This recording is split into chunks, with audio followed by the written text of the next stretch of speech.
Item ಯಾವುದೇ ಇರಲಿ try ಮಾಡಿ ಆಚಿ ಚಿಕನ್ ಮಸಾಲಾ.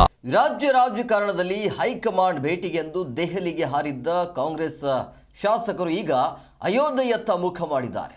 ವರಿಷ್ಠರ ಭೇಟಿಗೆ ಸಮಯ ಸಿಗದೇ ಇರುವಂತಹ ಹಿನ್ನೆಲೆ ಅಶೋಕ್ ಭಟ್ ನೇತೃತ್ವದಲ್ಲಿ ಹಿರಿಯ ಶಾಸಕರ ತಂಡ ಶ್ರೀರಾಮನ ದರ್ಶನಕ್ಕೆ ಮುಂದಾಗಿದೆ. ದೆಹಲಿಯಲ್ಲಿ ಲಾಬಿ ನಡೆಸಲು ಹೋದವರು ಈಗ ರಾಮನ ಸನ್ನಿಧಿಯಲ್ಲಿ ಕಾಣಿಸಿಕೊಳ್ತಿರುವುದು ಕುತೂಹಲ ಮೂಡಿಸಿದೆ. ಅದರ ಒಂದು ವರದಿ ನಿಮ್ಮ ಮುಂದೆ.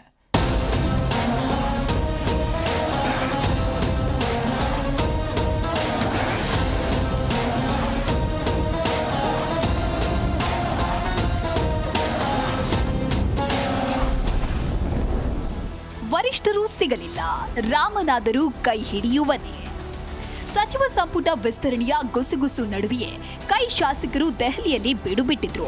ಸಚಿವ ಸ್ಥಾನಕ್ಕಾಗಿ ಹೈಕಮಾಂಡ್ ಕದ ತಟ್ಟಿದ್ದ ಶಾಸಕರಿಗೆ ವರಿಷ್ಠರ ದರ್ಶನ ಮಾತ್ರ ಸಿಗಲಿಲ್ಲ. ಸಂಜೆಯವರೆಗೂ ಕಾದರೂ ಭೇಟಿ ಸಾಧ್ಯವಾಗದಿದ್ದಾಗ ಶಾಸಕರು ನೇರವಾಗಿ ಅಯೋಧ್ಯೆಗೆ ವಿಮಾನ ಏರಿದ್ದಾರೆ. ಒಂದು ಕಡೆ ಸಚಿವ ಸ್ಥಾನಕ್ಕಾಗಿ ಲಾಬಿ ನಡೀತಾ ಇದ್ರೆ, ಇನ್ನೊಂದು ಕಡೆ ರಾಮನ ದರ್ಶನ ಪಡೆಯುವ ಮೂಲಕ ಸಾಫ್ಟ್ ಹಿಂದುತ್ವದ ಸಂದೇಶ ರವಾನಿಸ್ತಾ ಇದ್ದಾರಾ ಎನ್ನುವ ಪ್ರಶ್ನೆ ಇದೀಗ ಎದ್ದಿದೆ.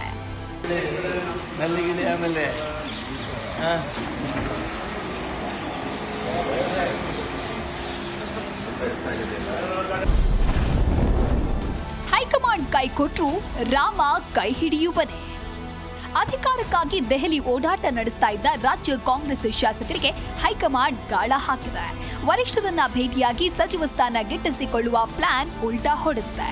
ದೆಹಲಿಯಲ್ಲಿ ಯಾರು ಮುಖ ಕೊಡುತ್ತಿದ್ದಾಗ ಹಿರಿಯ ಶಾಸಕರು ಅಶೋಕ್ ಭಟ್ ಸಾರಥ್ಯದಲ್ಲಿ ಅಯೋಧ್ಯೆಗೆ ತೆರಳಿದ್ದಾರೆ. ದೆಹಲಿಯಲ್ಲಿ ನಡೆಯದ ಕೆಲಸ ಅಯೋಧ್ಯೆಯಲ್ಲಾದ್ರೂ ನಡೆಯುತ್ತಾ? ಸಚಿವ ಸ್ಥಾನದ ಆಕಾಂಕ್ಷಿಗಳು ರಾಮನ ಮೊರೆ ಹೋಗಿರೋದು ಈಗ ರಾಜ್ಯ ರಾಜಕೀಯದಲ್ಲಿ ಕುತೂಹಲ ಹುಟ್ಟಿಸಿದೆ.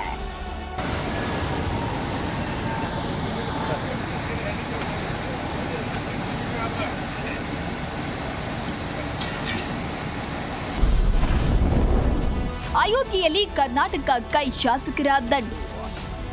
ದೆಹಲಿಯಿಂದ ಅಯೋಧ್ಯೆಗೆ ತೆರಳಿದ ಈ ಶಾಸಕರಲ್ಲಿ ರಾಜ್ಯದ ಪ್ರಭಾವಿ ನಾಯಕರೇ ಇದ್ದಾರೆ.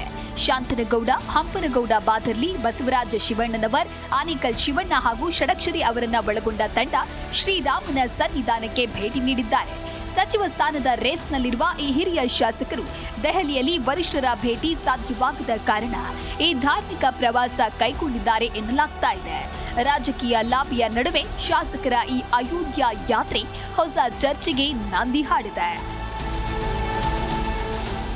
Rajappa Suttur, political bureau, J Kannada news, Bengaluru.